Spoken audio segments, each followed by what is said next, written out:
The building that pops up most in articles about Tennessee Williams in St. Louis is this one at 4633 Westminster Place. His family moved here when he was 8. Once Williams became famous, the owner began calling it the Glass Menagerie Apartments.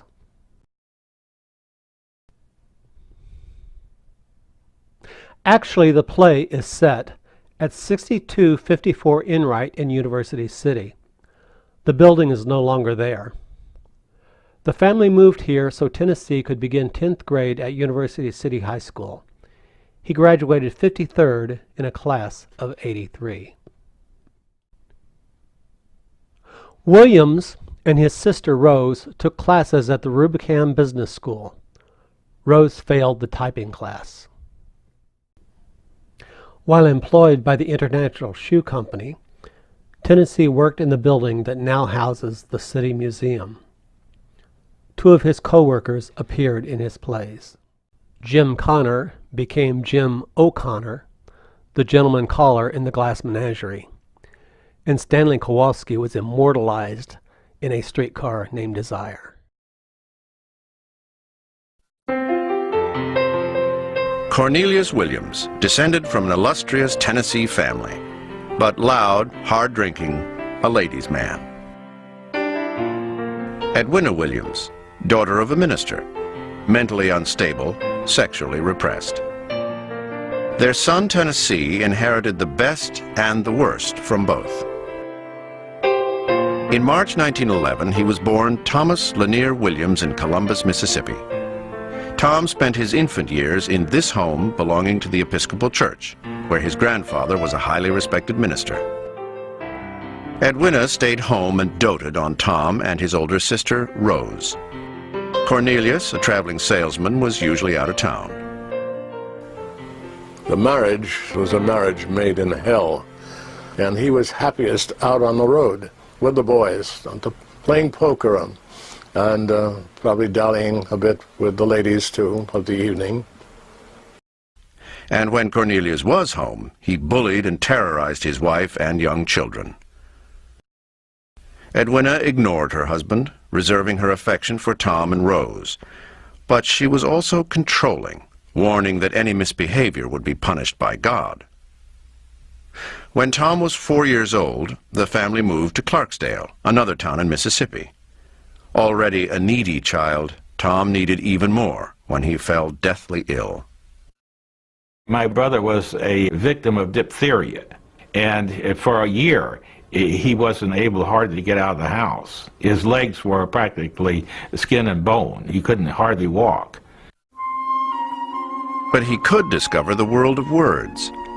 His mother introduced him to writers like Shakespeare and Dickens. During Tom's 2-year illness, Edwina Williams grew even more protective of her frail son. Tom also spent hours with his sister Rose. The two became inseparable best friends. Then, in 1918, Tom's world was turned upside down.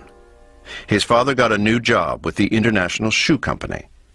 The Williams family was uprooted from rural Mississippi to St. Louis, one of the largest cities in America.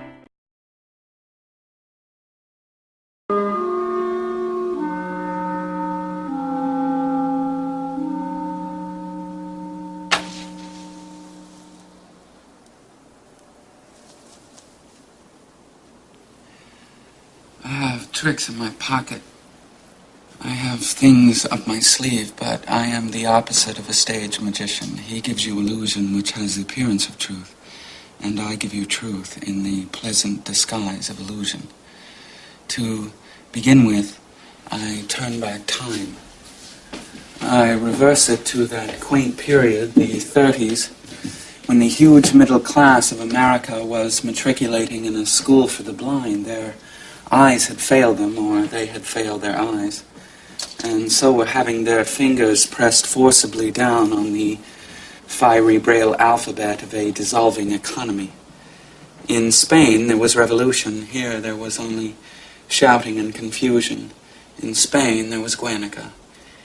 Here there were disturbances of labor, sometimes pretty violent, in otherwise peaceful cities such as Chicago, Cleveland, and St. Louis. This is the social background of the play. The play is memory. Being a memory play, it is dimly lighted, it is sentimental, it is not realistic. In memory, everything seems to happen to music. That explains the fiddle in the wings. I am the narrator of the play and also a character in it. The other characters are my mother Amanda, my sister Laura, and a gentleman caller who appears in the final scenes. He is the most realistic character in the play, being an emissary from a world of reality that we were somehow set apart from.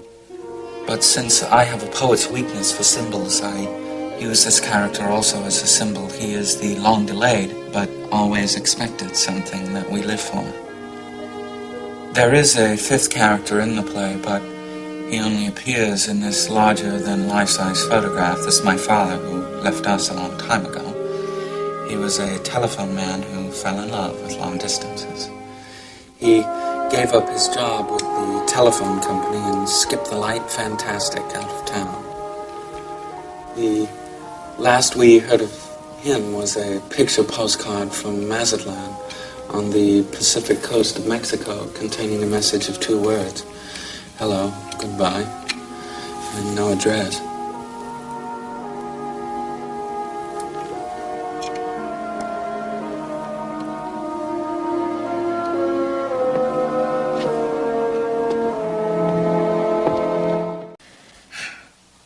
So from 7:30 in the morning till after 5 in the afternoon, you mean to tell me you went walking around in the park in order to make me believe you were still going to business college? Mother, it wasn't as bad as it sounds. I went inside places to get warmed up. Inside where? I went to the art museum and the birdhouse at the zoo. I visited the penguins every day. Some days I did without lunch and I went to the movies, but lately in the afternoons I've been going to that place called the Jewel Box. That big glass house where they raise the tropical flowers. Honey, you did all this to deceive me? For deception? Now why? Why? Laura, why? Mother, when you are disappointed, you get that awful suffering look on your face like the picture of Jesus' mother in the museum.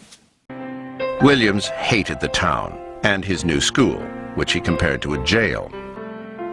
His misery was compounded because his incompatible parents were now under the same roof in this apartment building. Tom withdrew deeper into his private oasis of poetry and novels. For a boy who was shy to the point of pain and sensitive to what then might have been called effeminacy, he was almost brutalized by schoolboys. And this was reinforced at home because his father couldn't stand the fact that he didn't turn into a football hero. The boy preferred to read poetry. Tom was ridiculed by his macho dad, who mocked him as a sissy and wondered whether he was raising a homosexual. Mom wasn't a model parent either. She was manipulative, continually warning her children about men like their father.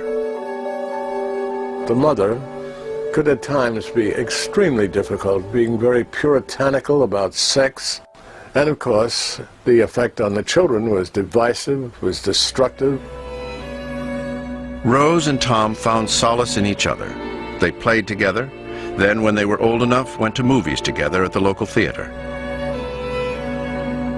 They were similar in personality, best friends, and soulmates.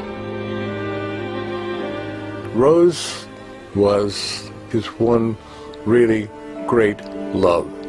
It was one to whom he was at all times faithful, as he was to his writing. They were the 2 major forces in his life.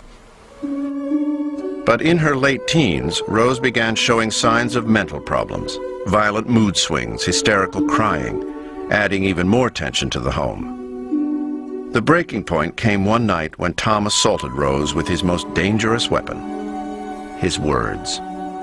My brother met her coming down the stairs and said, "I never want to see your ugly face again." And that was a tremendous blow, because my sister at that time was just wavering between sanity and insanity. And the next day, she took a carving knife and went after my father with it. Eventually, the family had Rose Williams committed to a mental hospital. Tom was devastated, and for the rest of his life feared that he too might go mad. Fortunately, there was an outlet: writing. He became more serious about it at age 19, when he entered the University of Missouri. Tom wrote poetry. A kiss brings pain, and yet I'll kiss again. His father wasn't exactly proud.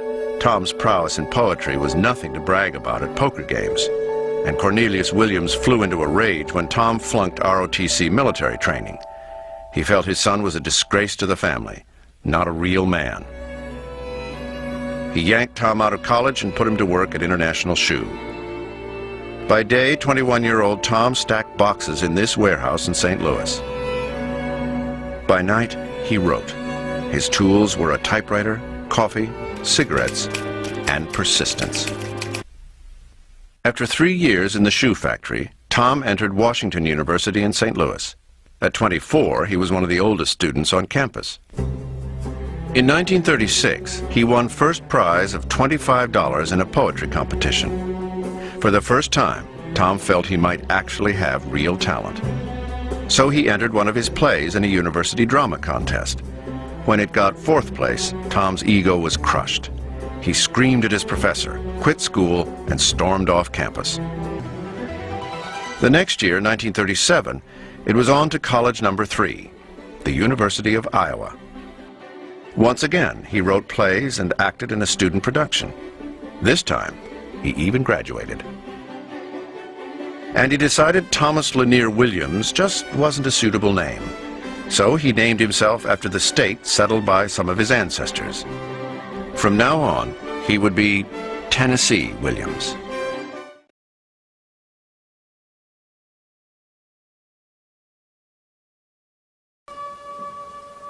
I didn't go to the moon. I went much further. For time is the longest distance between two places. Not long after that, I left St. Louis. I descended the steps of our fire escape for a last time, and from then on, I followed in my father's footsteps, attempting to find in motion what was lost in space.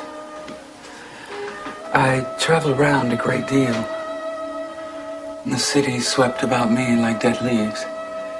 Leaves that were brightly colored, but torn away from the branches. I would have stopped, but I was pursued by something. It always came upon me unawares, taking me altogether by surprise. Perhaps it was a familiar bit of music.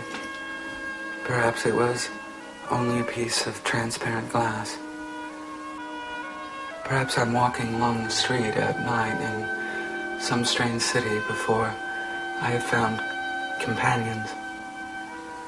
I pass the lighted window of a shop where perfume is sold.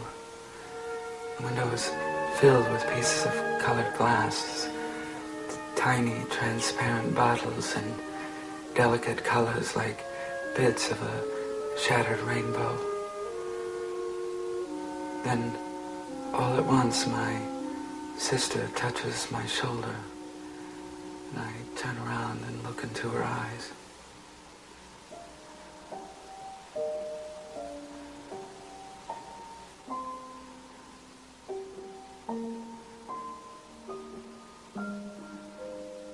Laura.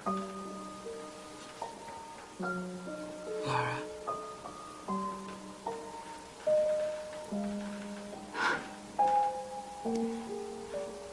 I tried so hard to leave you behind me, but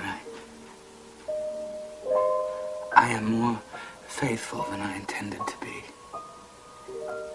I reach for a cigarette, I cross the street, I run to the movies or a bar, I buy a drink, I speak to the nearest stranger.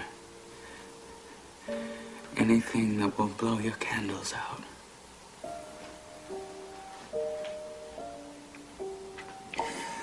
Nowadays, the world is lit by lightning.